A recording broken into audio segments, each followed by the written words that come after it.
আমাদের দেশ মুসলিম সংখ্যাগরিষ্ঠ হবার পরেও এমন ঘটনা প্রায় ঘটে, এখনও ছেলে সন্তানকে বংশের প্রদীপ ধরা হয়ে থাকে। যার কোনো ছেলে সন্তানই নেই, তার দিকে মানুষ করুণার দৃষ্টিতে তাকায়। মানুষ ভুলে যায় স্বয়ং নবীজির কোনো পুত্র সন্তান জীবিত ছিলেন না। তার ইন্তেকালের সময় একমাত্র জীবিত সন্তান ছিলেন তার কন্যা হযরত ফাতিমা রাদিয়াল্লাহু আনহা। এখান থেকেই কি শিক্ষা নেওয়া যায় না? বংশের প্রদীপের কথা বলতে আসছেন আপনারা। হ্যালো এভরিওয়ান, আসসালামু আলাইকুম। আমি মৌসুমী আছি আপনাদের সাথে। তো চলে আসলাম নতুন আরও একটি ভিডিও নিয়ে আপনাদের মাঝে। তো আসলে আমি 2 দিন বড় ভিডিও দিতে পারি নাই। আমি অসুস্থ, অনেক বেশি অসুস্থ। জ্বর সর্দি নোয়াখালী থেকে আসার পর অনেক বেশি অসুস্থ হয়ে পড়ি। এরপর আজকে আরও বেশি কাশিটা বেড়ে গেছে। তো ডাক্তার থেকে ওষুধ আনাইছি। এরপর ওষুধ খাইছি, রংসা খাইছি, দেখি কি অবস্থা।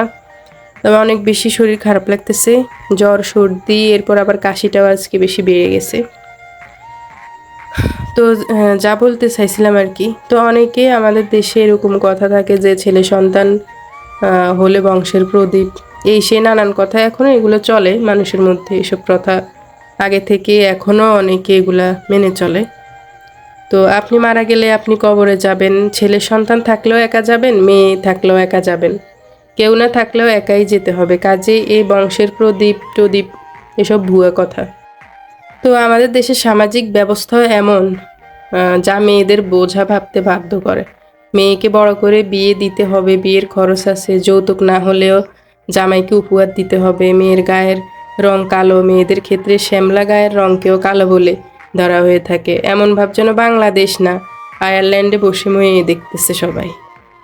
যদি এরকম হতো হলে তো কথাই নেই, বিয়ের টেনশনে রাতের ঘুম হারাম। তারপর আছে মেয়ের বয়স বেড়ে যাওয়ার ভয়, 20-25 হলেই বিয়ে দিতে হবে, 30 হলে তো কথাই নেই, মেয়ে বুড়ি হয়ে গেছে। এরকমও আছে, যদি পড়াশোনা করতেছে, মাগো বিয়ে হচ্ছে না কেন, মানে নিজের ঘরের মানুষের থেকে বাইরের মানুষের টেনশন বেশি। মেয়ের 20 পেরিয়ে 22 হয়ে গেছে, 23 হয়ে গেছে, এখনো বিয়ে হচ্ছে না কেন, মানে নিজের মানুষ যেটা চিন্তা করবে এর থেকে বেশি পর মানুষ চিন্তা করে, আশেপাশের মানুষ কেন বিয়ে হচ্ছে না মেয়ের। একটা মেয়ের জন্য আসলে যখন একটা মেয়ে বিয়ের উপযুক্ত হয় তখন মানে তার যে বিয়ে হয় না, তো এই সময় মেয়েটার যে কষ্ট কি বলবো, এগুলা মানে একটা টর্চার মতো হয়ে যায়। আশেপাশের মানুষ যখন ফ্যামিলিকে কথা শোনায় তখন ফ্যামিলির লোকেরাও বলা শুরু করে, একটা প্রেম করতে পারলি না জীবনে, প্রেম করে পালিয়ে গিয়ে বিয়ে করলে ফেললে তো হয়, তোর বিয়ে নিয়ে আমাদের আজকে এত টেনশন করতে হতো না। মানে অনেক কিছু টর্চার, মানে ওই যে আশেপাশের মানুষগুলো বলতে থাকে তো মেয়ের উপর এগুলো চাপ পড়ে। আসলে এগুলো কি বলবো, এগুলো অনেক আগ থেকে হয়ে আসছে আমাদের মধ্যে। মানে মেয়ে হলে বিয়ে হতে হবে, পড়াশোনার মধ্যে থাকলেও আর সমস্যা কি, বিয়ে একদিন ইনশাল্লাহ হবে, সমস্যা কি, একদিন না একদিন আল্লাহ যেখানে আসলে বেঁধে রাখছে ওইখানে বিয়ে হবে। তো নবীজির অতি বিখ্যাত একটা হাদিস আছে, মায়ের পায়ের নিচে সন্তানের বেহেশত। এখানে এই মাও কিন্তু একজন নারী। এই বোধটা যতক্ষণ না আসবে ততদিন যতই স্কুল কলেজে পড়ানো হোক না কেন, যতই সভা সেমিনার করা হোক না কেন, কিছুতেই কিছু আসবে যাবে না। তো কিছু কিছু সামাজিক ব্যাধি আছে, আসলে কি বলবো, অনেকগুলো সামাজিক ব্যাধি আছে। এগুলো আসলে যতক্ষণ না পর্যন্ত আমাদের নিজের মনকে আমরা পরিবর্তন করতে না পারবো ততদিন পর্যন্ত এগুলো আসলে কোনোভাবেই সম্ভব না। এগুলো আসলে আমাদের প্রতিটা মানুষ যারা এগুলো মেনে চলে এখনও, এগুলো আসলে মন থেকে দূর করতে হবে, তাহলেই ইনশাল্লাহ এগুলো আর থাকবে না সামনের দিকে। তো অনেক কথা বলে ফেললাম, আমার কথাবার্তায় যদি কোনো ভুল ত্রুটি হয়ে থাকে ক্ষমা সুন্দর দৃষ্টিতে দেখবেন।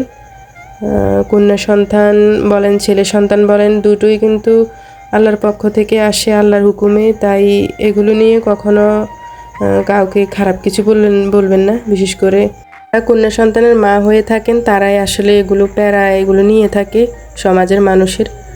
তো এগুলো বলবেন না। কিছু কিছু জিনিস আছে আল্লাহর কাছ থেকে, এগুলো জোর করেও নেওয়া যায় না, এগুলো সব কিছুই আল্লাহর হুকুমে হয়। তো সবাই ভালো থাকবেন, আসসালামু আলাইকুম।